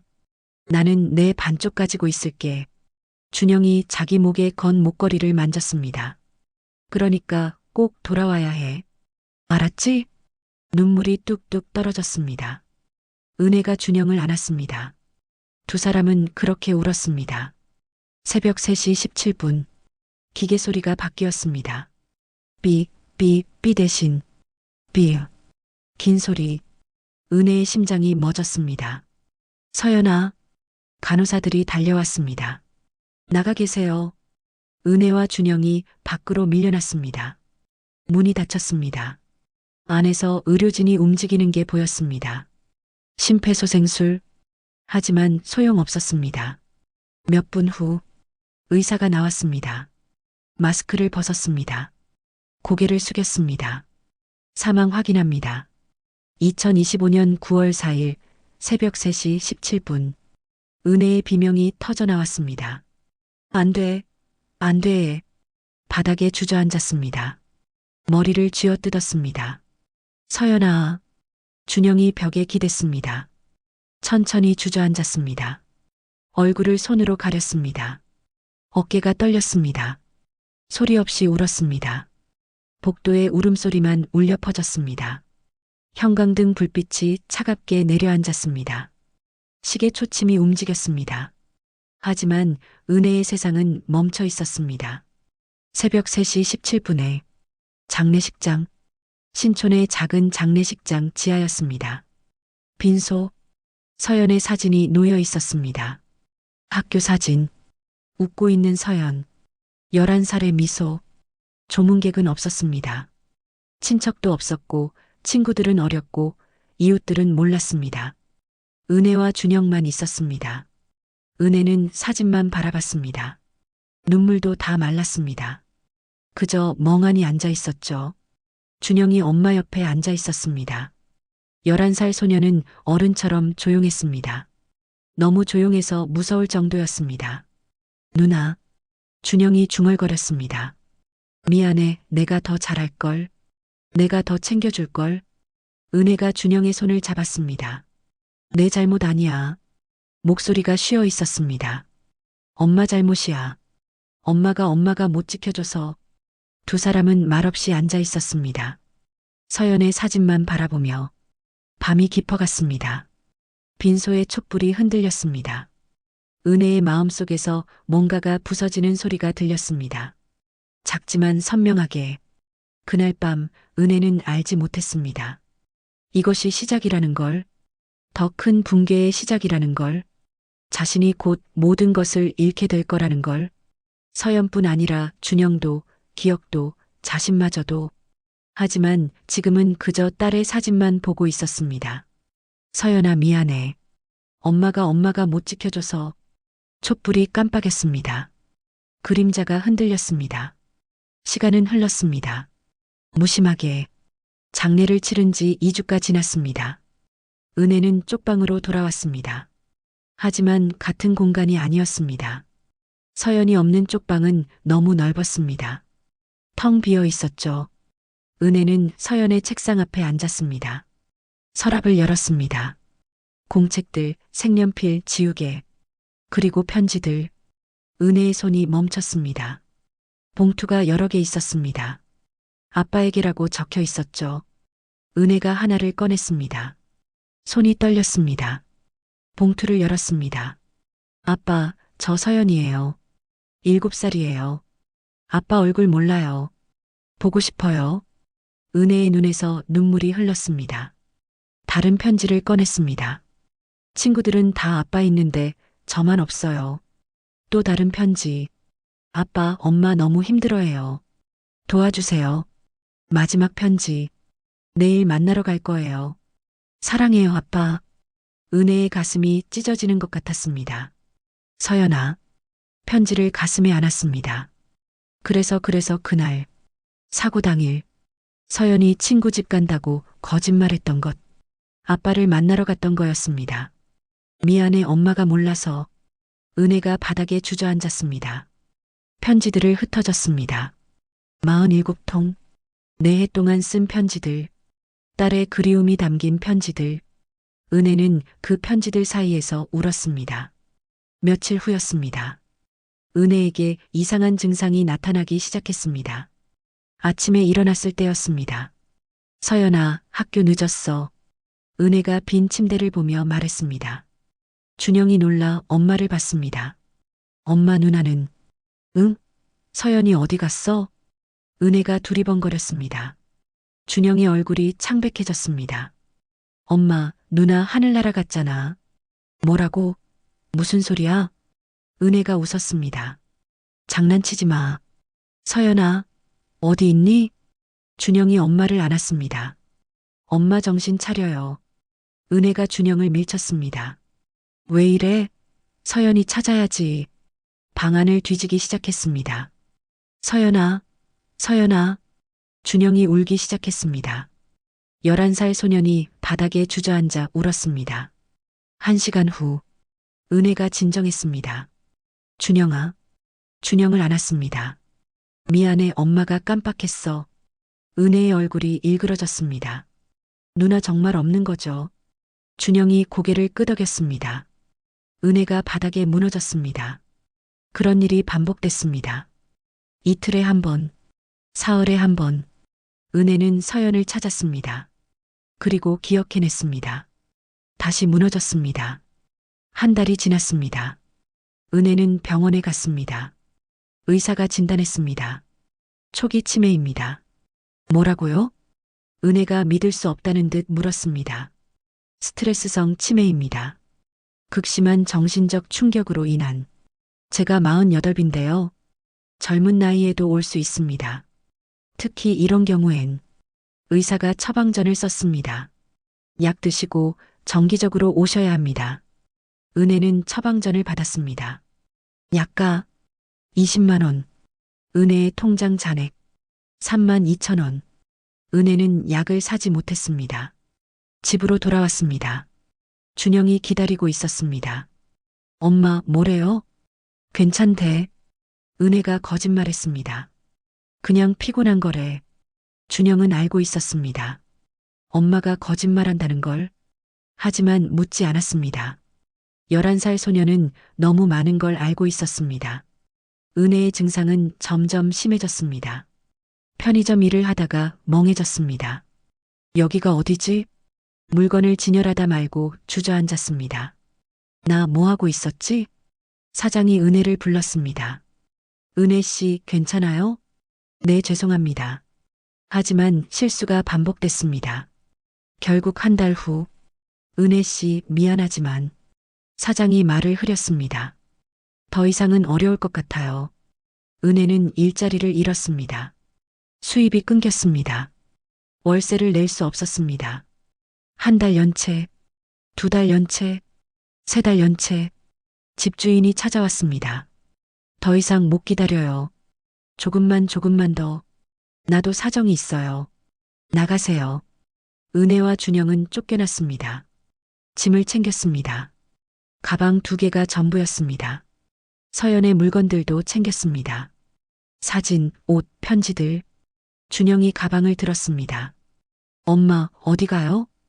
은혜는 대답할 수 없었습니다. 갈 곳이 없었으니까요. 그날 밤, 은혜와 준영은 용산역에 있었습니다. 대합실 구석에 앉았습니다. 가방을 베고 누웠습니다. 엄마, 추워요. 준영이 떨었습니다. 은혜가 준영을 안았습니다. 미안해, 엄마가 잘못했어. 괜찮아요. 준영이 말했습니다. 하지만 괜찮지 않았습니다. 밤은 추웠고 바닥은 딱딱했습니다. 그렇게 1년이 흘렀습니다. 은혜의 치매는 더 심해졌습니다. 이제 준영도 가끔 못 알아봤습니다. 너 누구니? 저 준영이에요. 엄마. 준영이. 은혜가 중얼거렸습니다. 내 아들 준영이. 잠시 기억해냈습니다. 하지만 금방 잊었습니다. 준영은 12살이 됐습니다. 학교는 그만뒀습니다. 엄마를 돌봐야 했으니까요. 혼자 라면을 끓였습니다. 엄마에게 먹였습니다. 엄마, 드세요. 고마워. 은혜가 먹었습니다. 하지만 누가 먹이는지 몰랐습니다. 준영은 매일 말했습니다. 저 준영이에요. 엄마 아들. 잊지 마세요. 하지만 은혜는 계속 잊었습니다. 매일 아침 다시 말해야 했습니다. 저 준영이에요. 어느 날 사회복지사가 찾아왔습니다. 이렇게 살 순 없어요. 복지사가 은혜를 보며 말했습니다. 치료받으셔야 해요. 그리고 아이는 복지사가 준영을 봤습니다. 학교 가야죠. 아동보호시설로. 싫어요. 준영이 소리쳤습니다. 엄마 혼자 두면 안 돼요. 엄마는 저희가 돌볼게요. 걱정 마. 안 돼요. 절대 안 돼요. 하지만 소용없었습니다. 이틀 후 차가 왔습니다. 준영을 데려가기 위해. 엄마. 준영이 은혜를 안았습니다. 나갈게요. 금방 올게요. 은혜가 준영을 봤습니다. 너 누구니? 준영의 심장이 무너졌습니다. 저 준영이에요. 목소리가 떨렸습니다. 엄마 아들 준영이요. 준영이. 은혜가 중얼거렸습니다. 내 아들. 네, 맞아요. 준영이 울었습니다. 잊지 마세요. 제발. 저 준영이에요. 복지사가 준영의 손을 잡았습니다. 가자. 엄마는 우리가 잘 모실게. 준영이 차에 탔습니다. 창문 너머로 엄마를 봤습니다. 은혜가 손을 흔들었습니다. 안녕. 누구에게 하는 인사인지도 모르고 차가 출발했습니다. 준영이 뒤를 돌아봤습니다. 엄마가 점점 멀어졌습니다. 엄마 사랑해요. 준영의 눈물이 창문을 타고 흘렀습니다. 은혜는 혼자 남았습니다. 용산역 대합실. 자원봉사자들이 은혜를 도서관으로 데려갔습니다. 마포구 공공도서관. 무료 열람실. 은혜는 그곳에 앉았습니다. 창가 구석. 매일 같은 자리에 앉았습니다. 멍하니 앞을 바라보며 서연아. 중얼거렸습니다. 준영아. 두 이름만 기억했습니다. 다른 건 다 잊었지만 그 이름들만은 잊지 못했습니다. 어디 갔니? 엄마 여기 있어. 대답은 없었습니다. 도서관은 조용했고 은혜는 혼자였습니다. 시간이 흘렀습니다. 또 3년이 흘렀습니다. 은혜의 머리는 하얗게 새었습니다. 48인데 70처럼 보였습니다.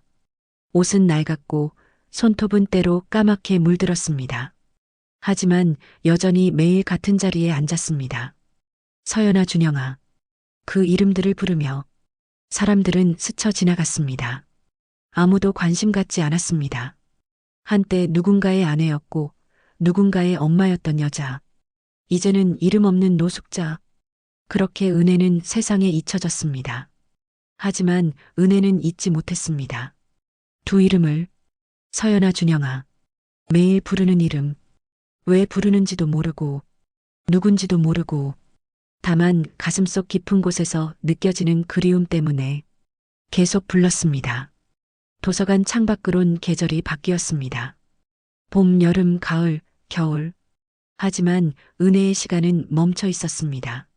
서연이 죽던 그날에 그리고 지금 14년 전 자신을 버렸던 남자가 우연히 이곳을 찾았습니다. 건축 현장 답사차. 재건축 계획이 있는 낡은 도서관. 한태준. 그는 몰랐습니다. 자신의 전처가 여기 있다는 걸, 자신의 딸이 죽었다는 걸, 자신의 아들이 시설에 있다는 걸, 모든 비극이 자신의 어머니가 만든 것이라는 걸. 하지만 곧 알게 될 것입니다. 진실을. 그리고 그 진실이 그를 부숴버릴 것입니다. 태주는 회사로 돌아왔습니다. 비서실장을 불렀습니다. 박은혜라는 사람 알아봐요. 누구 말씀이십니까? 내 전처요. 비서실장의 눈이 커졌습니다. 48세, 14년 전 이혼. 자세히 조사해요. 알겠습니다. 이틀 후 비서실장이 서류를 들고 왔습니다. 조사 결과입니다. 태준이 서류를 받았습니다. 손이 떨렸습니다. 첫 장을 넘겼습니다. 딸 박서연 3년 전 교통사고로 사망. 향년 11세. 태준의 숨이 멎었습니다. 아들 박준영 현재 14세. 서연 양과 쌍둥이. 아동보호시설 수용 중. 다음 장. 교통사고 가해자 김동철. 태준의 눈이 커졌습니다. 우리 회사 김동철? 네. 당시 현장 기사였습니다. 지금은요? 3년 전 퇴직했습니다. 태준이 서류를 계속 넘겼습니다. 합의금 1억 5천. 퇴직금 3억. 승인자. 태준의 손이 멈췄습니다. 한정희 회장. 어머니였습니다. 태준의 얼굴이 굳었습니다. 김동철 연락처 찾아요. 네. 태준은 서류를 더 읽었습니다. 박서연. 자신의 딸. 11살에 죽었습니다. 태준은 몰랐습니다. 딸이 있었다는 것도, 그 아이가 죽었다는 것도 가슴이 무너져 내렸습니다. 다음 날, 태준은 퇴직 형사를 만났습니다. 이상국. 60대 중반, 당시 사건 담당자였습니다. 카페에서 마주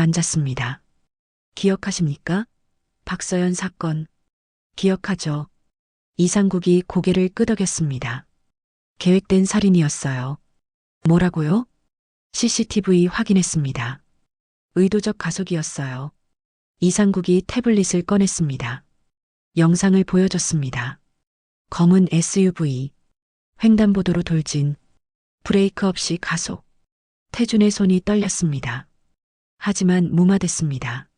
누가요? 한정희 회장이 압력 넣었어요. 이상국이 한숨을 쉬었습니다. 경찰서장한테 전화 왔어요. 사고로 처리하라고. 태준의 턱이 굳었습니다. 증거는요? 다 있습니다. 하지만 못 썼어요. 이상국이 태준을 똑바로 봤습니다. 미안합니다. 제가 무력했습니다. 태준은 대답할 수 없었습니다. 목이 메었으니까요. 아이 어머니 박은혜 씨는 그때부터 무너졌어요. 이상국이 말을 이었습니다. 치매 왔고 노숙하게 됐죠. 아들은요? 시설로 갔습니다. 12살 때 태준이 눈을 감았습니다. 유품 보시겠습니까? 이상국이 물었습니다. 유품이요? 사고 현장에서 수거한 것들입니다. 보관하고 있었어요. 보여주세요. 이상국이 박스를 꺼냈습니다. 태준이 열었습니다. 안에 편지들이 있었습니다. 흩어졌던 47통. 태준이 하나를 꺼냈습니다. 아빠에게. 저 서연이에요. 손이 떨렸습니다. 다른 편지를 꺼냈습니다. 아빠 보고 싶어요. 아빠는 왜 우리 안 찾아와요? 엄마 너무 힘들어해요. 태준의 눈에서 눈물이 흘렀습니다. 마지막 편지. 내일 만나러 갈 거예요. 사랑해요, 아빠. 태준의 가슴이 무너졌습니다. 이 아이가 나를 만나러. 네. 회사 앞에서 기다리다 사고당했습니다. 태준이 주저앉았습니다. 의자에서 바닥으로. 아. 신음이 새어나왔습니다. 서연아 미안해. 편지들을 가슴에 안았습니다. 아빠가 몰라서 미안해. 이상국이 조용히 일어났습니다. 태준을 혼자 두고 나갔습니다. 태준은 한참을 울었습니다. 카페 구석에서 아무도 모르게. 저녁. 태준은 차를 몰았습니다. 평창동 저택으로. 어머니를 만나러. 대문이 열렸습니다. 태준이 차에서 내렸습니다. 현관문을 열고 들어갔습니다. 어머니. 거실에 한정희가 앉아 있었습니다. 와인을 마시고 있었죠. 왔니? 태준이 다가갔습니다. 뭐 하신 겁니까? 뭘? 한정희가 태연하게 물었습니다. 박서연. 제 딸이었습니다. 한정희의 얼굴이 굳었습니다. 알고 계셨죠? 김동철 시켜서 죽였죠? 태준의 목소리가 떨렸습니다. 한정희가 와인잔을 내려놓았습니다. 그래. 담담하게 대답했습니다. 내가 했어. 태준의 주먹이 쥐어졌습니다. 왜요? 왜 11살 아이를? 내 인생 망치려고 왔잖아. 한정희가 일어섰습니다. 은혜 그 천한 계집애가 너 찾아올까봐. 아이들 데리고. 천한 건 당신입니다. 태준이 소리쳤습니다. 한정희가 비웃었습니다. 내가 널 위해 한 거야. 저 안 물었습니다. 넌 몰라도 돼. 엄마가 다 처리하니까. 태준이 한정희를 노려봤습니다. 준영이는요? 제 아들 준영이는요? 시설에 있잖아. 왜 죽이지 않았습니까? 딸은 죽이고. 한정희가 소파에 앉았습니다. 필요 없었으니까. 무슨 소립니까? 서연이만 제거하면 됐어. 은혜가 너한테 올 이유가 없으니까. 태준의 머리가 복잡했습니다. 준영이는 왜 살려뒀습니까? 한정희가 한숨을 쉬었습니다. 앉아. 얘기 길어. 서서 듣겠습니다. 좋을 대로 해. 한정희가 말을 시작했습니다. 14년 전 내가 불임 판정 받았지? 네. 거짓말이야. 태준의 눈이 커졌습니다. 뭐라고요? 내가 만든 거야. 정관 수술 시켰어. 내 몰래. 태준의 세상이 흔들렸습니다. 결혼 1년 후였지. 검진 받는다고 데려갔잖아. 한정희가 웃었습니다. 마취하고 수술했어. 넌 몰랐지. 미쳤어요, 완전히. 천한 여자 씨 받을 순 없잖아. 태준의 주먹이 떨렸습니다. 그럼 은혜는 바람 안 폈어. 한정희가 단호하게 말했습니다. 쌍둥이는 내 아이야. 정관 수술 전에 임신한 거였어. 태준의 무릎이 꺾였습니다. 소파에 주저앉았습니다. 은혜가 거짓말 안 한 거였어요. 당연하지. 근데 넌 의심했잖아. 한정희가 비웃었습니다. 내 계획대로 은혜한테 독도 먹였죠? 유산 유도제야. 낙태 거부하길래 태준의 손이 떨렸습니다. 하지만 도망갔더라. 새벽에 한정희가 아쉽다는 듯 말했습니다. 그래서 출산했고 쌍둥이 낳았습니다. 남자의 여자애. 태준이 말했습니다. 맞아. 준영이 사산 아니죠? 당연히 아니지. 한정희가 웃었습니다. 살려뒀어. 병원 매수해서 빼돌렸지. 태준의 머릿속이 하얘졌습니다. 한 달 동안 유모한테 맡겨뒀다가 미혼모 시설 앞에 갖다 놨어. 은혜가 발견하게. 태준이 고개를 들었습니다. 왜요? 왜 그렇게까지? 한정희가 일어나 창가로 갔습니다. 아들은 나중에 문제될 수 있으니까. 무슨 문제요? 자라서 아버지 찾아올 수 있잖아. 한정희가 돌아섰습니다. 복수하러. 그래서 죽이려고 살려둔 겁니까? 처음엔 그랬지. 처음엔요? 근데 서연이 죽고 나니까. 한정희가 웃었습니다. 은혜가 침에 걸렸더라. 태준의 주먹이 쥐어졌습니다. 그럼 준영이 친아들인 줄 영원히 모르겠지. 입양하라고 생각하고 죽을 거고. 굳이 또 죽일 필요 없잖아. 한정희가 소파에 앉았습니다. 그래서 그냥 뒀어. 시설에. 태준이 일어섰습니다. 한정희에게 다가갔습니다. 당신은 사람이 아니에요. 사람이지. 똑똑한 사람. 괴물입니다. 태준의 목소리가 낮아졌습니다. 내 딸 죽이고 내 아들 버리고 내 인생 망친 괴물. 내 인생 만든 거야. 성공하게 해줬잖아. 필요 없습니다. 태준이 돌아섰습니다. 어디가? 다시 안 봅니다. 뭐? 이 집도 회사도 재산도 다 필요 없어요. 태준이 현관으로 걸었습니다. 한태준. 한정희가 소리쳤습니다. 태준은 돌아보지 않았습니다. 문을 열고 나갔습니다. 차에 올라탔습니다. 시동을 걸었습니다. 핸들을 잡은 손이 떨렸습니다. 은혜 미안해. 눈물이 흘렀습니다. 서연아 준영아. 아빠가 몰라서 정말 몰라서. 태준은 울면서 차를 몰았습니다. 평창동을 떠났습니다. 다시는 돌아가지 않을 곳을. 그날 밤 태준은 호텔방에 혼자 앉아 있었습니다. 창밖으로 서울 야경이 보였습니다. 반짝이는 불빛들. 하지만 태준의 세상은 어두웠습니다. 책상 위에 서연의 편지들이 놓여 있었습니다. 태준이 하나하나 다시 읽었습니다. 아빠 사랑해요. 보고 싶어요. 왜 안 와요? 47통의 편지. 4해 동안 딸이 쓴 편지. 태준은 한 장 한 장 읽으며 울었습니다. 미안해 서연아. 아빠가 정말 몰랐어. 새벽이 되었습니다. 태준은 결심했습니다. 모든 것을 바로잡겠다고. 늦었지만 지금이라도 하겠다고. 다음 날 아침 태준은 준영이 있는 시설을 찾았습니다. 경기도 파주 아동보호시설 세비채 집. 태준이 시설장을 만났습니다. 박준영 만나러 왔습니다. 누구신데요? 가족 아는 사람입니다. 시설장이 태준을 데려갔습니다. 복도를 지나 방 앞에 섰습니다. 준영아, 손님 오셨어. 문이 열렸습니다. 14살 소년이 나왔습니다. 마른 체구, 큰 눈. 서연과 닮았습니다. 태준의 가슴이 뛰었습니다. 안녕. 준영이 고개를 숙였습니다. 안녕하세요. 나는 내 엄마 아는 사람이야. 준영의 눈이 커졌습니다. 엄마요? 엄마 어떻게 지내요? 잘 지내고 계셔. 걱정 마. 태준이 거짓말했습니다. 아직은 진실을 말할 수 없었습니다. 방 들어가도 될까? 네. 준영의 방은 작았습니다. 침대, 책상, 작은 옷장. 책상 위에 사진이 있었습니다. 은혜, 서연, 준영. 세 사람이 웃고 있었습니다. 태준의 눈이 뜨거워졌습니다. 누나예요. 준영이 사진을 가리켰습니다. 하늘 날아갔어요. 알아.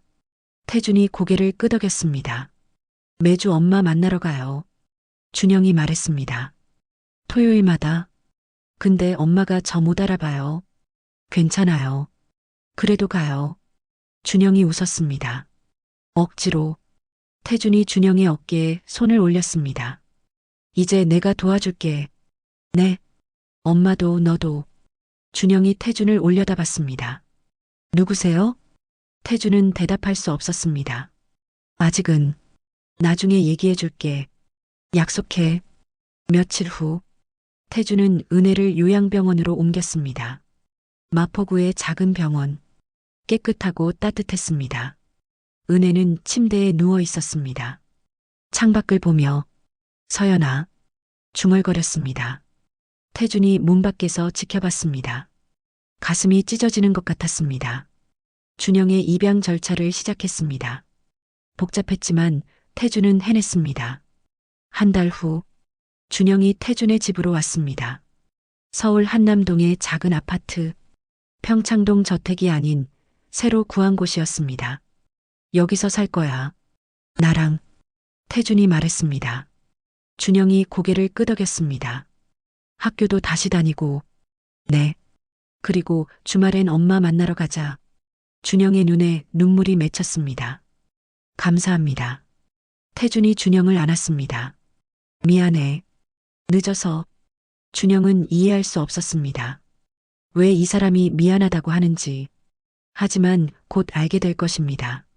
진실을. 한 달이 흘렀습니다. 준영은 새로운 학교에 다니기 시작했습니다. 매일 아침 태준이 아침을 차려줬습니다. 먹어. 학교 가야지. 네. 준영이 밥을 먹었습니다.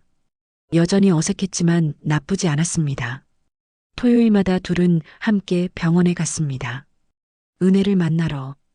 은혜는 여전히 창밖만 보고 있었습니다. 엄마.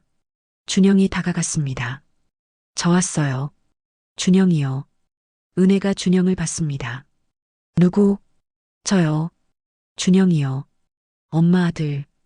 은혜가 고개를 갸웃거렸습니다. 준영은 익숙했습니다. 매번 이랬으니까요. 태준이 문 밖에 서서 지켜봤습니다. 가슴이 아팠습니다. 어느 날 저녁, 준영과 태준이 거실에 앉아 있었습니다. 준영아. 네. 너한테 할 말이 있어. 태준이 심호흡했습니다. 뭔데요? 나 사실은. 태준의 목소리가 떨렸습니다. 내 아빠야. 준영의 눈이 커졌습니다. 네. 생물학적 아빠. 진짜 아빠. 준영이 고개를 저었습니다. 무슨 소리예요? 저 입양아인데. 아니야. 태준이 준영의 손을 잡았습니다. 너는 내 친아들이야. 엄마가 낳은 친아들. 그럼 서연 누나랑. 쌍둥이였어. 준영의 입술이 떨렸습니다. 거짓말이죠. 진짜야. 나쁜 사람이 너희를 갈라놨어. 태준이 모든 것을 설명했습니다. 정관수술, 독살 시도, 출산 후 준영을 빼돌린 것, 미혼모 시설에 갖다 놓은 것, 서연의 죽음, 모든 진실을. 준영은 울었습니다. 왜 엄마가 말 안 했어요? 엄마도 몰랐어. 내가 친아들인 줄. 하지만 처음 안았을 때 준영이 기억했습니다. 엄마가 자신을 안았을 때 울었던 것을, 익숙하다고 했던 것을 엄마가 느꼈던 거야. 핏줄을. 태준이 말했습니다. 모성이 알아본 거야. 내가 자기 아들이라는 걸. 준영이 태준을 봤습니다. 그럼 아빠는 왜 이제서야? 미안해. 태준이 고개를 숙였습니다. 아빠가 몰랐어. 정말 몰랐어. 속았던 거예요. 나쁜 사람한테. 그래도 아빠 잘못이야. 엄마 의심했고 너희 버렸고. 태준의 눈에서 눈물이 흘렀습니다. 정말 미안해. 준영아. 준영이 태준을 안았습니다. 괜찮아요, 아빠. 두 사람은 그렇게 울었습니다. 거실에서 잃어버린 시간을 애도하며 다음 주 토요일 태준과 준영이 병원에 갔습니다. 평소처럼 은혜 방으로 들어갔습니다. 은혜가 창가에 앉아 있었습니다. 엄마, 준영이 다가갔습니다. 은혜가 돌아봤습니다. 그런데 눈빛이 달랐습니다. 당신, 은혜가 태준을 봤습니다. 태준 씨죠? 태준의 심장이 멎었습니다. 은혜, 왜 이제 왔어요? 은혜의 목소리가 떨렸습니다. 태준이 급히 다가갔습니다. 은혜, 나야. 기억해? 당신이 날 의심했죠. 은혜의 눈에서 눈물이 흘렀습니다. 바람 피웠다고, 다른 남자아이 가졌다고. 미안해. 정말 미안해. 태준이 은혜의 손을 잡았습니다. 정관 수술을 어머니가. 그랬구나. 은혜가 고개를 끄덕였습니다. 준영이 우리 아들이죠? 어떻게 알았어? 몰랐어요. 은혜가 웃었습니다. 눈물을 흘리며. 느꼈어요. 처음 안았을 때부터 내 아들이라고 가슴이 말해줬어요. 준영이 엄마에게 다가갔습니다. 엄마, 은혜가 준영을 안았습니다. 내 아들, 우리 아들. 세 사람이 안았습니다. 14년 만에 처음으로. 하지만 5분 후 은혜의 눈빛이 흐려졌습니다. 여기가 어디죠? 다시 잊었습니다. 태준을 봤습니다. 누구세요? 태준의 가슴이 무너졌습니다. 나야, 은혜. 하지만 은혜는 알아보지 못했습니다. 의사가 설명했습니다. 일시적 각성이었습니다. 치매 환자분들에게 가끔 일어나요. 잠깐 기억이 돌아오는 거죠. 하지만 오래가지 않습니다. 태준은 알았습니다. 기적이 아니라는 걸. 하지만 감사했습니다. 5분이라도 은혜가 자신을 알아봐줘서, 진실을 알아줘서, 용서해줘서 봄이 왔습니다. 요양병원 정원에 꽃이 폈습니다. 태준, 은혜, 준영이 벤치에 앉아 있었습니다. 은혜는 여전히 태준을 몰랐습니다. 하지만 함께 있었습니다. 엄마, 이거 봐요. 준영이 그림을 펼쳤습니다. 우리 가족 그림 그렸어요. 네 사람이 그려져 있었습니다. 엄마, 아빠, 서연, 준영. 예쁘네요. 은혜가 미소 지었습니다. 누가 그렸어요? 저요. 준영이요. 준영이. 은혜가 그 이름을 중얼거렸습니다. 어디서 많이 들어본 이름인데. 준영이 엄마 손을 잡았습니다. 저예요, 엄마. 엄마 아들. 아들. 은혜가 준영을 봤습니다. 내 아들. 알아보진 못했지만 뭔가 느꼈습니다. 나 의사 될 거예요. 준영이 말했습니다. 치매 고치는 의사. 엄마가 저 기억하게 만들 거예요. 은혜가 준영의 머리를 쓰다듬었습니다. 고마워. 태준이 두 사람을 바라봤습니다. 가슴이 따뜻했습니다. 아프지만 따뜻했습니다. 행복해요. 은혜가 갑자기 말했습니다. 왜 그런지 모르겠지만 태준과 준영을 번갈아 보며 지금 이 순간이 좋아요. 세 사람이 미소 지었습니다. 봄바람이 불었습니다. 꽃잎이 날렸습니다. 정원은 따뜻했습니다. 완벽하지 않았습니다. 은혜는 여전히 기억하지 못했고 서연은 돌아오지 않았고 잃어버린 시간은 되돌릴 수 없었습니다. 하지만 지금 이 순간 세 사람은 함께였습니다. 그것만으로도 충분했습니다. 태준이 하늘을 올려다봤습니다. 서연아, 중얼거렸습니다. 아빠 여기 있어. 늦었지만 엄마도 준영이도 잘 지킬게.